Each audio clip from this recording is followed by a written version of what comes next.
Olá, bom dia a todos. Meu nome é Jefferson. Eh, Junto comigo está a professora Eva Gislane Barbosa neste trabalho. Sou graduando em Pedagogia pela UFPR e a professora Eva ela é doutoranda em Teologia Ético-Social pela PUC-PR, bolsista CAPES. Eh, o título do nosso trabalho é A Formação do Professor Pesquisador, superando a dicotomia entre teoria e prática. A título de introdução, nós temos que existe, né, essa persistente distância entre teoria, né, entre os ensinamentos, né, os livros teóricos, conhecimento e a prática, né, na educação. Nós vemos que há diferentes áreas, como medicina, engenharia, né, as áreas exatas, saúde, né, eles têm essa facilidade, né, de integrar-se, né, à pesquisa. Já na área da educação, nós vemos que tem essa grande fragilidade, né, para fazer essa integração das pesquisas. Então, nosso objetivo é compreender essas causas, né, dessa separação, né, que é uma grande espaço, essa grande lacuna, né, que também vai interferir, né, diretamente na formação do professor pesquisador. Nosso problema central de pesquisa é porque existe essa lacuna, né, entre a produção científica, né, que há bastante na área da educação, há grandes pesquisas, boas pesquisas, várias pesquisas, né, e a prática docente, porque persiste em não ter essa integralização entre a produção científica e o que a gente, né, aprende, assim, na prática docente em sala de aula. Com isso, nós vemos também algumas consequências, né, das práticas baseadas apenas em experiências pessoais e também a falta de fundamentação científica nas ações pedagógicas. Nosso objetivo geral é refletir, né, criticamente sobre essa integração entre a teoria e a prática na formação docente, e nossos objetivos específicos é analisar os fatores históricos dessa dissociação. Fazemos também uma crítica, né, nesses 2 modelos, que é o modelo linear e o modelo pragmático, né, de ensino. E também nós iremos apontar alguns caminhos para o professor crítico e reflexivo. Nossa metodologia ela está baseada, né, principalmente no artigo de Débora Nunes, 2008, e complementando, nós usamos também o Tardif, Schoen, Schumann e também Freire. E em algumas categorias de análise, né, nós vemos que há essa dicotomia teórica e prática, né, há modelos de conhecimento e também nós vamos falar um pouco sobre essa formação do professor pesquisador. Então, nós vemos primeiramente aqui sobre alguns modelos do conhecimento, que é o modelo linear, né, que é aquele modelo que está baseado na ciência, aonde o professor vai aplicar ali apenas passivamente, né, ele já pega aquele modelo de pronto científico e é obrigado a aplicar aquele ensinamento, ou seja, o professor ele é passivo, ele aplica apenas passivamente, ele não participa deste modelo, né, de conhecimento. Há também um modelo pragmático, né, que já é o contrário, ele vai valorizar exclusivamente a experiência da prática, né, apenas a as vivências que o professor teve, né, que o professor aprendeu. Com isso, nós vemos que há grandes limitações, né, ambos ignoram a necessidade dessa articulação. Enquanto o modelo linear está ali focado apenas na ciência, nas pesquisas, né, o pragmático, né, ele apenas está focado ali no seu dia a dia, na sua prática. Então, um acaba ignorando o outro, né. E,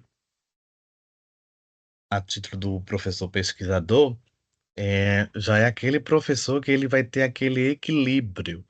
Ele vai alinhar, né, ele vai juntar tanto o modelo linear, tanto o modelo pragmático, porque ele não só aplica o seu conhecimento, ele vai produzir o seu conhecimento. Então, aí seria aquele equilíbrio entre os 2 modelos de conhecimento, né. O professor ele vai investigar na sua própria ação, ele vai investigar na prática, né. Ele ele vai adaptar, né, sabemos que nós professores, nós contamos sempre com essa adaptação das nossas metodologias, e nós iremos adaptar conforme a realidade daquela turma, conforme a cultura do bairro, da cidade que aquela escola, que aquela turma está inserida. Então o professor ele vai investigar a partir de todo esse conhecimento que ele adquire ali na na sala de aula, né. E ele vai se basear suas decisões, ali como eu coloquei, em evidências, né, não só algo que está no papel, né, não o modelo que veio pronto para ele praticar, não. Ele tem evidências, né, e pode adaptar ali a sua prática. Fatores que mantêm essa dicotomia. Então temos aqui as estruturais, né, aí temos a falta de tempo, né.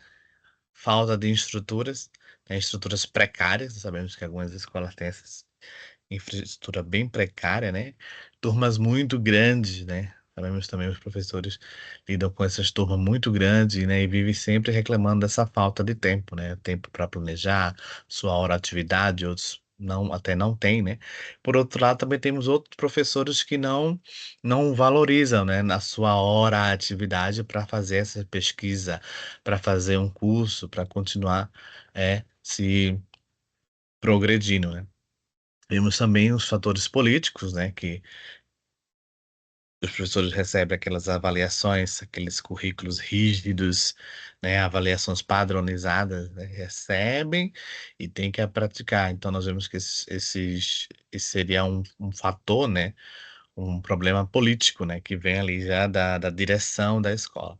E os problemas formativos, né, que são as licenciaturas que separam essa teoria. Nós observamos que na própria ali formação acadêmica, na formação inicial, as licenciaturas fazem essa separação, né, de teoria e prática, né.